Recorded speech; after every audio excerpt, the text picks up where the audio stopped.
Goodwood Revival is probably the most enjoyable historic events and most significant historic events in the world. They've been running it since 1998, and every year it just gets better and better. More cars, more drivers, lots of different things to see, and the action on and off track is sort of first class, really.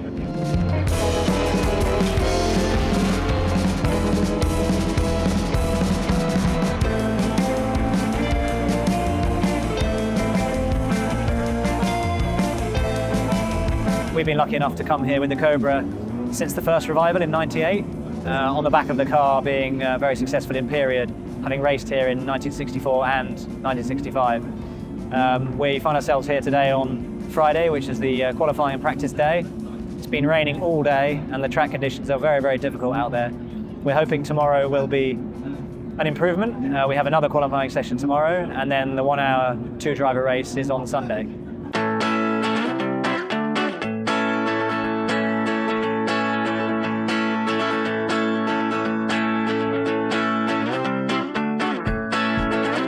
I'm Jake Hill at the Goodwood Revival, where I'm driving some fantastic historic cars. I actually met Ollie through Goodwood Speed Week. Was the first time that I really got to know him, which was actually in the lockdown year of 2020. Got talking to him lots, so I knew of him before, and I think he probably knew of me, but we never actually spoke that much. So it was great to meet him then and become good friends with him.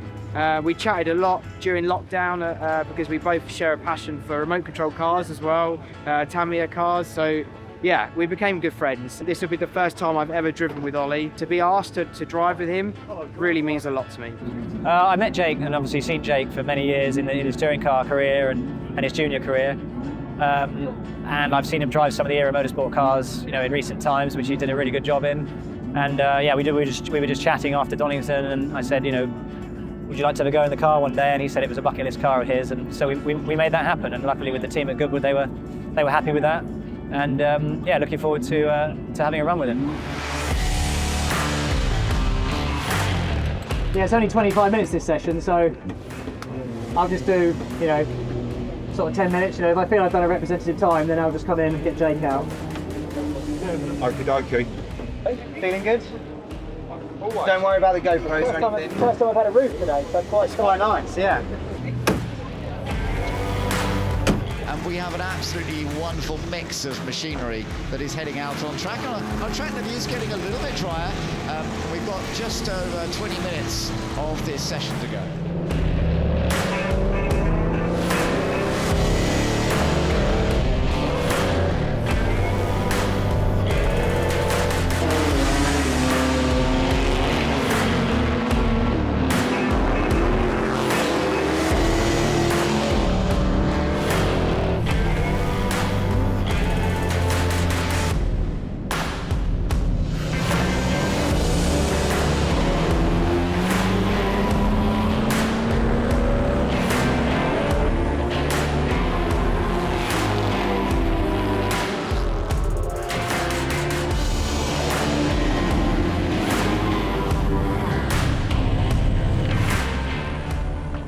Red flag. Yeah, it's all good. Oh, red flag.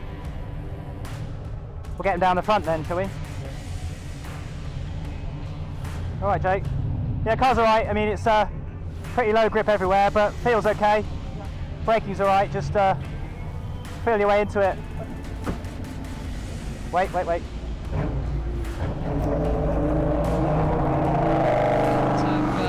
Woodcote corner gone in a side impact into the tyre barrier there. You can see the marshals are trying to get the door open. Red flag has come out, a lot of tyre barrier damage there. So gone sideways impact. Maybe there was a puddle on the outside. Coming out of the chicane, trying to stay tight like you're saying and get left is quite tricky to do. Yeah. On that last lap then I ran a bit too wide and ended up on the exit curb, which you don't want to be out. And it just starts spinning up.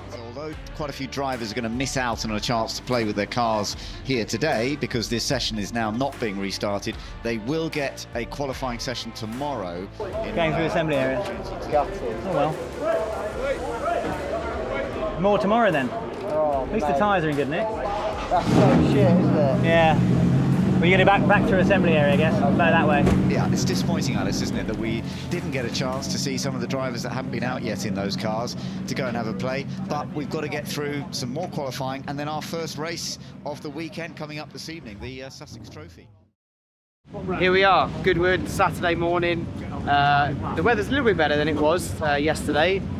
At least the puddles have stopped and the rain has stopped for now, which is good for the Cobra. The Cobra likes it when it's dry, so hopefully we can have a good qualifying session here for part 2. Yeah, really looking forward to it. I'm going to start this morning in the Cobra just because I didn't get a chance to drive yesterday, so really looking forward to getting my hands on the car, and yeah, fingers crossed we can qualify quite well.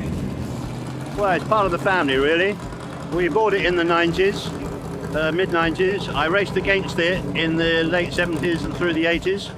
Then we bought it at auction, and I raced it here, I don't know how many times, 15 times, maybe more. So when Ollie used to come here to start with, he was a schoolboy, 13, 14, and obviously he's been racing it the last 4 or 5 years. But we've run it here, Europe, Africa, you name it. We've raced it hard, and sometimes been successful, sometimes had a bad day, you know, but generally part of the family, and we continue to use it. My dad raced a lot, you know, through the 1970s, 1980s, with great success in the UK, and then he went on to do some big events in the States. He did Daytona and Sebring a number of times, so he's yeah, he's pretty experienced, and obviously with the old cars. He ended up, when I started racing in the early 2000s, we raced the old cars together for many years. So, you know, I've certainly learned a few things off him over the years, but for now, he's happy to be sitting at the edge of the track with a cold beer, watching the race. Ollie started when I think he was 15. He had an MGB when he was still at school, and we did that on the basis that not much power, so he's got to learn to drive. He was very, very keen from day one, and after him doing it for a couple of years, he raced the Cobra when I think he was 18. Was a natural in it, really. He was winning straight away, so to go from being just a young guy into the Cobra. He then went into modern racing, and he did British GTs, where he was very successful. Did that for a few years and raced a few big European events. And then it culminated a few years ago. He did Le Mans with the Chevrolet Corvette, and then with an Aston Martin the following year. So he's had a really good spread of racing, and he's very, very competent. You know, he's very careful. You know, he very, very rarely will wear a car out. He's very sensitive to how the cars behave. I think that's because he started with old cars, really, and you've got to look after them. It's quite an easy car to look after. Doesn't really suffer with major problems. So yeah, so far it's been straightforward, but obviously yesterday's session being short, we couldn't really run the car to its full potential. So hopefully today we'll be able to go a bit quicker and see what happens. Go time. Let's do it. Really excited for this one. And here we are at Goodwood, getting into a qualifying session now rather than a race, because we are looking forward to the Royal Automobile Club TT celebration, and the cars are out on circuit now. They did go out in qualifying yesterday, but it was fully wet, and in fact many of the drivers didn't get a chance to drive because the session was stopped early, and so this is going to be really crucial to deciding the grid lineup. Now, the Royal Automobile Club TT celebration is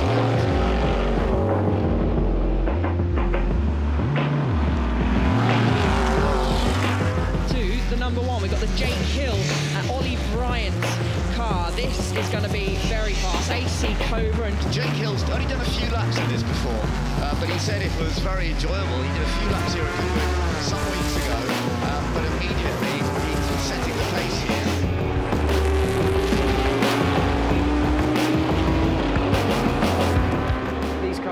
Have no electronics in them, you know, it is all through the seat of the pants. You know, you have a proper gearbox, 3 pedals, steering wheel, and lots of fun, you know. I mean, the Cobra obviously is a big V8 producing an awful lot of power. The car is very light, you know, again because there's just no technology in the car. Very basic ladder chassis with transverse leaf springs, you know, a Ford 289 engine and a 4-speed gearbox, so it's very basic. You know, it's kind of like a go-kart with a V8 in it, really. It makes for a really great driving experience, but you have to be on it because it's always sliding around, you know. The modern cars of today are completely stuck to the floor. They have lots of grip, lots of aerodynamics, really good suspension. This has none of that, but it makes for a really good fun race car.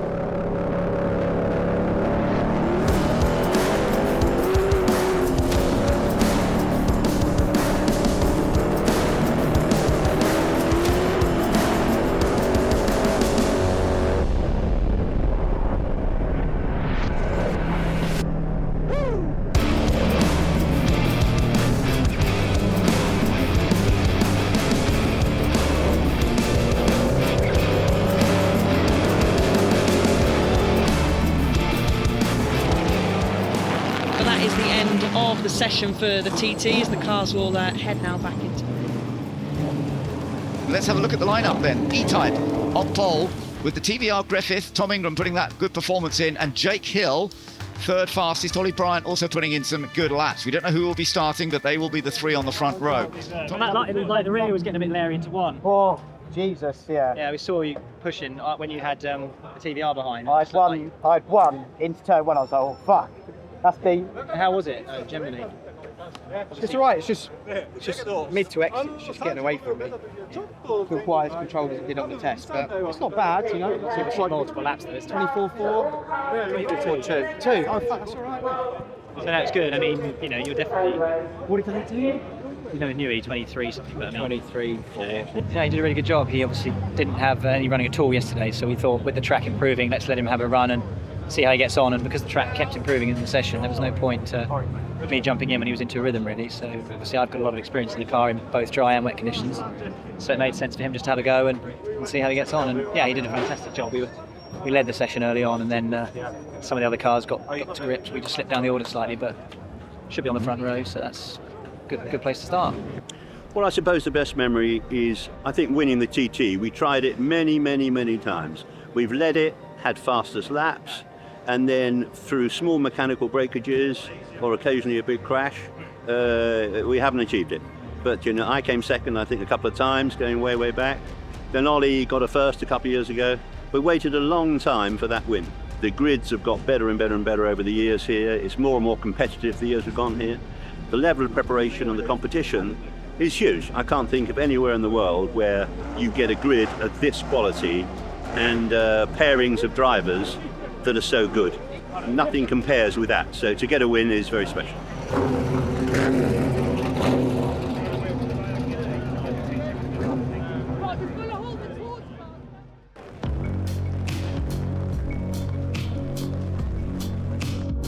The clerk of the course decision, following investigations, I find you are guilty of contravening the following Motorsport UK regulation C3.3 eligibility post-race scrutineering. Non-compliance report received from eligibility scrutineers that car number 1 was in breach of regulation 6.4 device to change behaviour of anti-roll bar. Accordingly, under regulation 5.3, the competitor is permitted to start from the back of the grid, disqualified from the results of practice / qualifying. You're reminded of your right to appeal.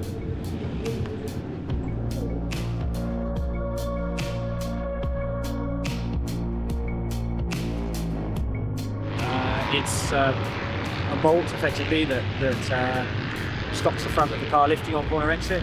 It's been fitted to the car for over 20 years, and the car has been checked obviously many times over the years, and it's never been picked up. So it's obviously frustrating that they found this and they weren't happy with it. Obviously, if we'd known in advance, we could have just had it removed, which we've now done prior to the race. Disappointing to start from the back in such a competitive field, and obviously after Jake's efforts in qualifying, you know, starting on the front row would have been a fantastic reward for his bravery in the car in qualifying.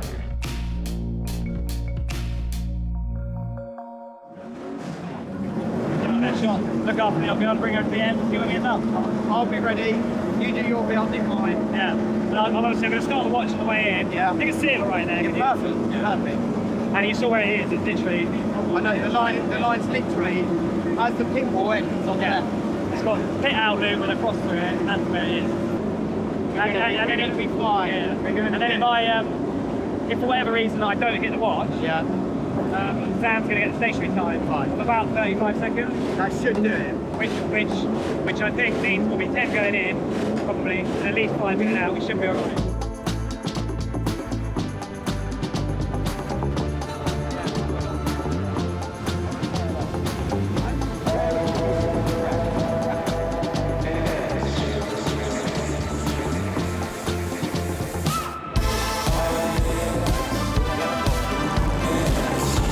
chill. We've got no pressure back here. Pressure's off. We can only go one way, forwards. I want to finish my stint further up, which I'm hopefully I can achieve. Yeah. And get Jake out there in good position, try and avoid any pit lane confusions, any blockages, any safety car mess ups, and just get ourselves out there in good position and get Jake in to push to the end, see where we end up. Yeah, looking forward to it. I think I have all the faith in Ollie. I think he's going to get right up there. So then it's down to me to hold on. Yeah. We'll be all right. We're going to be fine. Should be good. It's from Stratton. Oh, lovely. Yeah, sorry. Maybe hasn't got COVID. Well, no, he said he hasn't. I just couldn't find anywhere else. Sorry.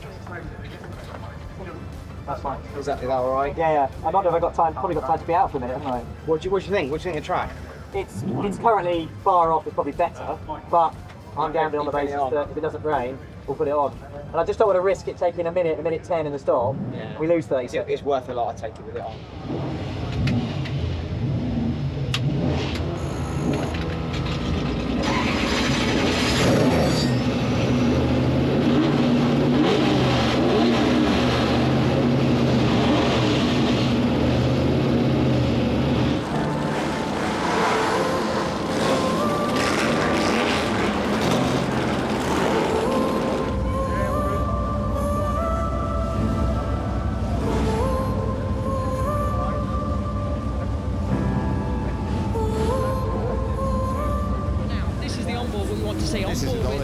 Olly Bryant. I mean, how many cars has passed already? 2, 3, 4. Just trying to stay out of trouble. Pick your side and stick with it. He's gone in the middle. Let's have a look. The number 9 tries to go around the outside. That's the Chevy Corvette, the Turner Corvette. Keeps it nice and gently. Keeps to the outside. Does he have enough room? He does. Tucks in behind the Corvette.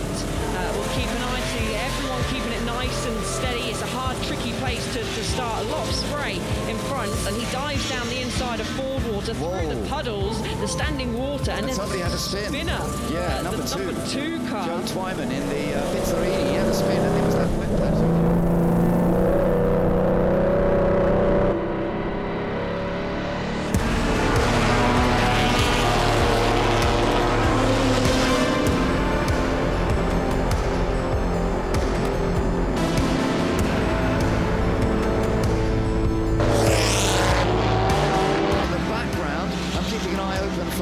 Olly Bryant, and you can see him in the background now with that gold centre on the red AC Cobra in the background. Meanwhile, his fight for third place is continuing from Wakeman, just fending off Bobby Verdon Road, and Olly Bryant has got himself up into 10th place already.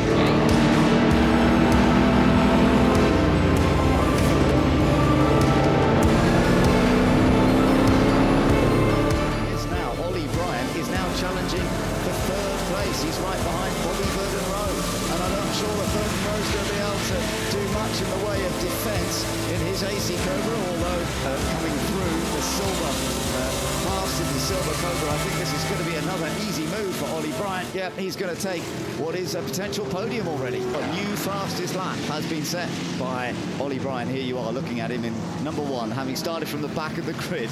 He is definitely in contention for race victory yet again this weekend. We'll find out. He's done a brilliant lap. He's done a 136.7, whereas those around him have been in the 137s, 139s, the majority in the 1-minute 40s. So it's very, very impressive the way he's closing up that gap.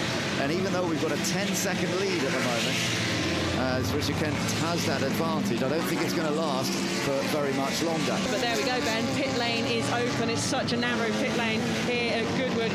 Some cars will start coming into the pits already to hand over to the pro drivers. So we'll keep an eye out, see which drivers are coming in. But it's already, looking at my commentary box window, very busy out there. The Bryant car has not come in just yet, so they're staying out at the moment. Track continuing to drive. We saw Jake down there in pit lane with the helmet on. He's going to be coming in, and we shall see how this goes once all of those front runners that make a stop do come in and make a pit stop. Look how busy it still is down there in the pit lane, Ben. So they'll hope. We saw yesterday in the Stirling Moss, didn't we? It was so congested, so crammed. Some drivers had to wait. They were queuing in the pit lane. It was that busy.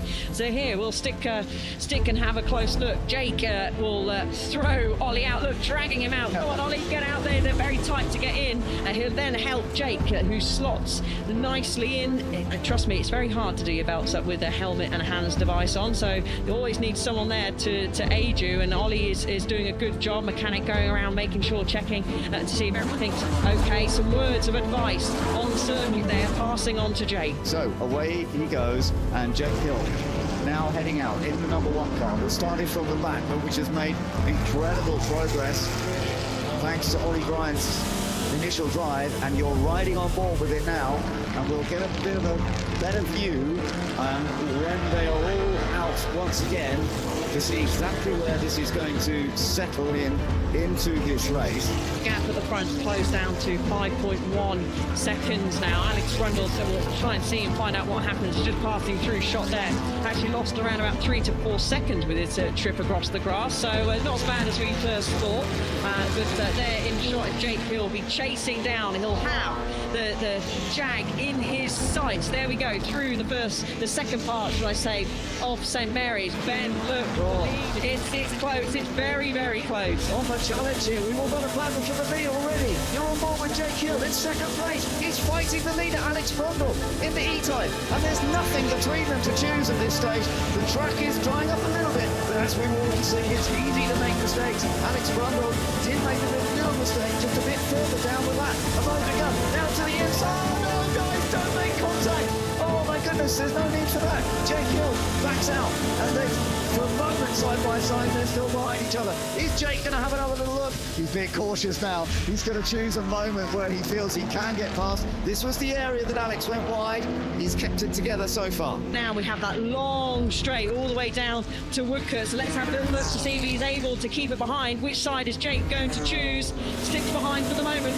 Goes to the left, that's the outside line effectively going into the final Matchwick section. That's a tricky place. Where's the grip as well? Because we've still got the track drying out. It's not a fully wide dry track. There are dry areas, and at the moment he still hasn't been able to find a way past. But remember, we've got just under half an hour to go with this race. It's not like he has to make it happen right now. He can build it up. There's still that yellow flag down on the show. Oh, safety car, right, okay.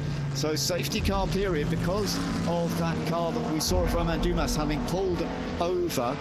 And my goodness, let's take a look at the contact. I noticed there is a little bit of a dent now on the E-Type. Yeah, and I think, in fairness to Alex, it was just a bit of a snake on the throttle as he was moving over. It was not intentional at all to squeeze Jake that much. These are so powerful, really powerful machines, and well done to Jake for holding it. Didn't even bat an eyelid. Look, he didn't even wave a hand. He knows it's close racing. He probably understood as well that Alex didn't mean to there, but. We get to breathe for a moment at least anyway, Ben. You're on board with Jake Hill. He's getting to breathe as well. But what a battle he is putting on. Remember, this is the car that started from the back with Olly Bryant driving it initially, who made up tremendous territory through of so many cars. And now that Jake's got it, he's really battling for the lead, and very little to choose. But there is, as you say, a little bit of a moment to take a breath or two, take a little break, just strap himself in a bit more tightly. Yes, he's pushing so much that his belt has slipped off his hands device. He was just trying to move it back onto his hands device, you can see there, but gives them all the chance to regroup. Just looking outside now. Right, now it's Alex Brundle who has the front line to try and get away from Jake Hill, who was already putting under massive pressure. And you can see the power of that AC Cobra as ever, the big American V8 engine. And there is going to be an opportunity here. Defensive goes Alex, that's quite right. Look around the outside. Here's Jake's opportunity. Does it? He goes around the outside. Jake Hill takes the lead in a car that's starting from the back of the grid. Sensational, that is fantastic. I did say Alex.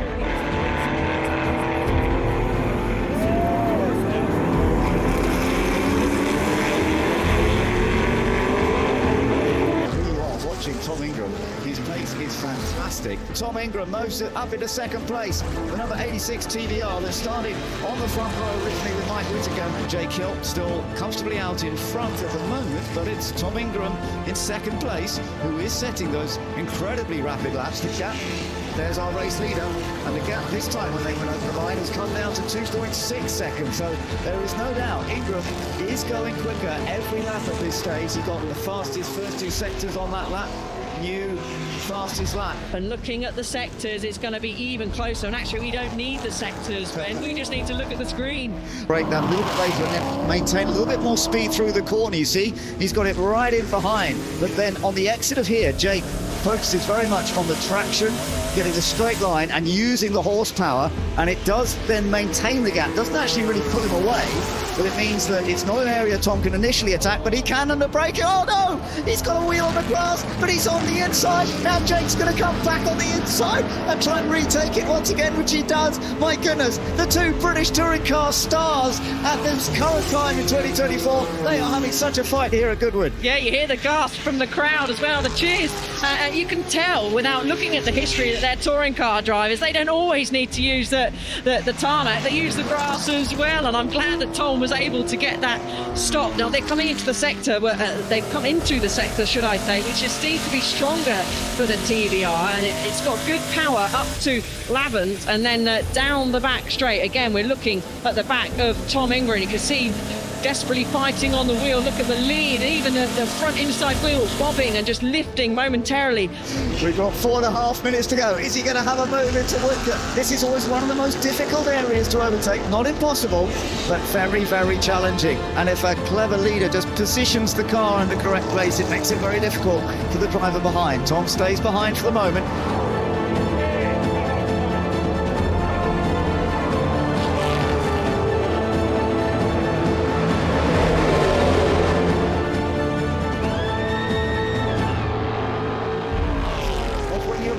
You have to deal with traffic. Here comes Tom Ingram as close as ever, but Jake Hill as late on the brakes as he can be, yet maintaining control of the speed through the first part of Woodcote, tightening up into the second part. Get on the power, but then oh yes, they are dealing with some traffic, but that was actually relatively straightforward. That didn't hurt Jake Hill. They're both coming out of the chicane in much the same sense, but there is so little to choose between them. Jake Hill and the number 1 AC Cobra still in front of this brilliant TVR from the 1960s, both 1960 sports cars, but let's see how this works out, because we've got current superstar British touring car drivers who are fighting for the championship this year in very different cars, and yet fighting just as hard as we've seen them through the rest of the year and on the British circuits. Yeah, so close, so brave. He's going to try and get the switch back and have a look. Sell Jake the dummy. Jake's wise, he's experienced. He says, no, not today. Thank you, Mr. Ingram, and lives to fight another day as they head through St. Mary's. 2 minutes left to go of this race. At the moment, Jake with the upper hand, but he's soaking up immense pressure. He's like a sponge, taking the pressure from Tom Ingram in the TVR. I'm having a look. Have they got traffic? Not a lot of traffic ahead of them, so they have got clear space, and Tom is getting all out of shape on the exit of Lavant. Oh my goodness, he's got a chance to get alongside this time. Tom Ingram is alongside, he's got in front. Can he stay in front? This is a place he could probably break a little later. But Jake Hill, this is where the car has a good little bit of pace, but is Jake going to be able to come back at him? You're on board with Jake Hill. Is he going to find a way down the inside into the chicane? No, he settles back, tries to get the good exit. It's out of this one that the Cobra is sometimes very rapid, but Tom Ingram has got the lead. We've got just over a minute to go. Tom Ingram is now pulling away a little bit. So here we go then, coming into the chicanes after this incredible battle that has existed throughout the race, and coming across the line to take the checker flag, and victory goes to Tom Ingram and Mike Whittaker in the TVR. Second place goes to Jake Hill and Olly Bryant, and let's just catch our third place battles that have been going on as well, and it looks as though it is going to be...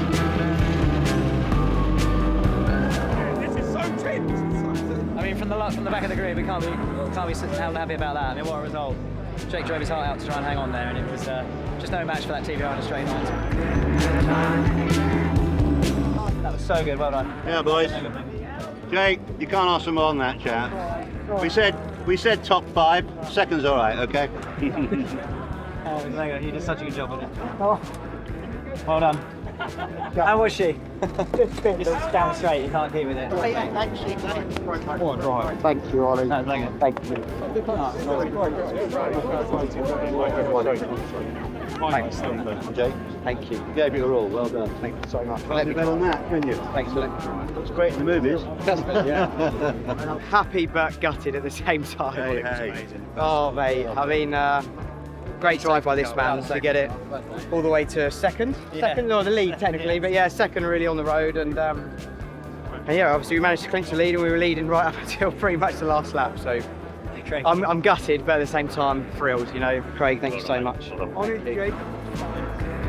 Well done, congratulations.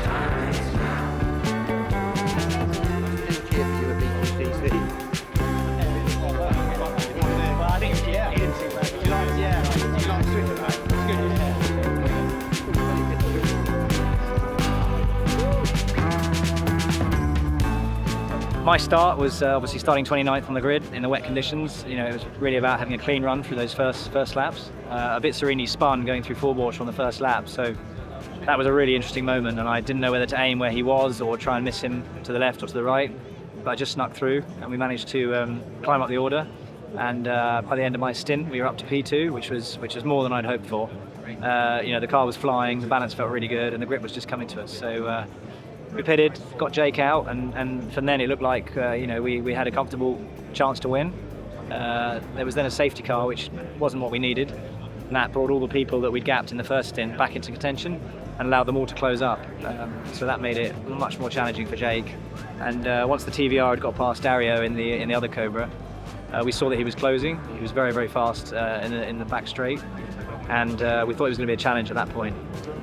Jake hung on, and with the safety car interruption they extended the race time by 3 minutes, and that gave us an extra 2 laps, which of course we lost the lead on the last lap of the race. So it was one of those, what could have happened, but you know, considering we started last, you know, we should be over the moon with P2, and I think Jake, although he was kicking himself initially that he didn't manage to hang on, he did a fantastic job with the car. And you know, it's such a great old machine that's been here for so many years that, you know, to regularly be able to challenge for podiums with it still is it's a great achievement for everybody that runs the car and prepares it for us. So yeah, fantastic.